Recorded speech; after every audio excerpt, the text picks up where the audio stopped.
Terve, terve. Kiitoksia, kiitos.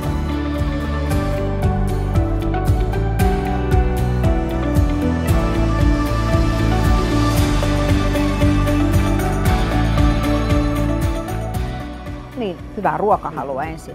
Kuinka paljon kotimaisuus merkitsee sulle, kun valitset ruokapaikkaa tai kokkaat itse?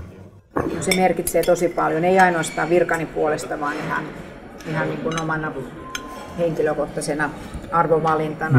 Että mulla on tapana kyllä kysyä, kun olen ruokalassa tai ravintolassa, niin ruoan alkuperää ja kuulun siihen kriittiseen asiakaskuntaan, joka katsoo kyllä pakkausmerkintöjä. Että kyllä mä haluan tietää ruoan alkuperästä ja suosin kotimaista. Se on ihan itsestään selvä asia. Että. Trendejä on tulossa, puhuttu näistä nyhtökaura ja lyönteiset. Sitten oli tämmöinen puhtikaura, joka on kans, onko se jotain tähän suuntaan mennään? Niin kuin? No itse asiassa tälle nyhtökauralle oli mun mielestä selkeä niin kuin tilaus.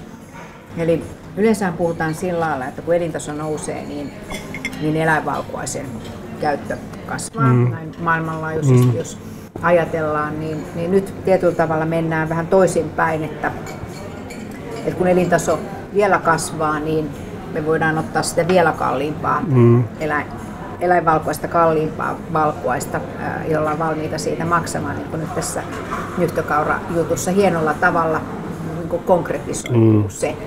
Eli kyllä mä uskon, että tässä semmoista keskivertokuluttajaa ei tulevaisuudessa ole vielä vähemmän kuin tänä päivänä. Me ollaan kaikki erilaisia, onneksi, ja jokainen painottaa niin kuin asioita eri tavalla.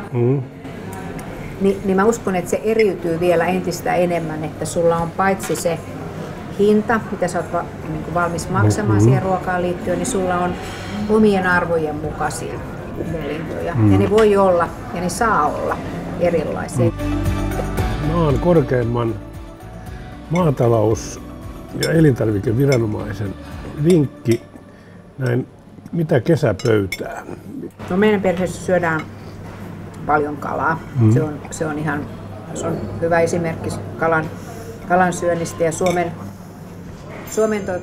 virallinen tavoite, mutta myös mun oma henkilökohtainen tavoite on se, että me nostettaisiin tämä suomalainen järvikala myös, mutta myös kasvatettu suomalainen kala niin kuin arvoonsa. Eli se, että onhan se aika hassua, että meidät Suomi tunnetaan niin kuin tuhansien järvien maana ympäri maailmaa ja silti me syödään valtaosaltaan tänne tuotua kalaa. Norjalaista kassilohta, joo. Niin se tuntuu niin kuin oudolta. Myönnän, enkä yhtään häpeä. Kyllä meidän perheessä myös grillataan kesällä makkaraa. Se kuuluu suomalaiseen suveen, se grillimakkara ja myös kunnon pihvi. Eli kaikkea näitä niin kuin fiiliksen ja semmoisen tasapainon mukaan. Niin kuin nämä ravitsemustieteilijät on mulle opettanut, että se on kohtuullisuustiedettä.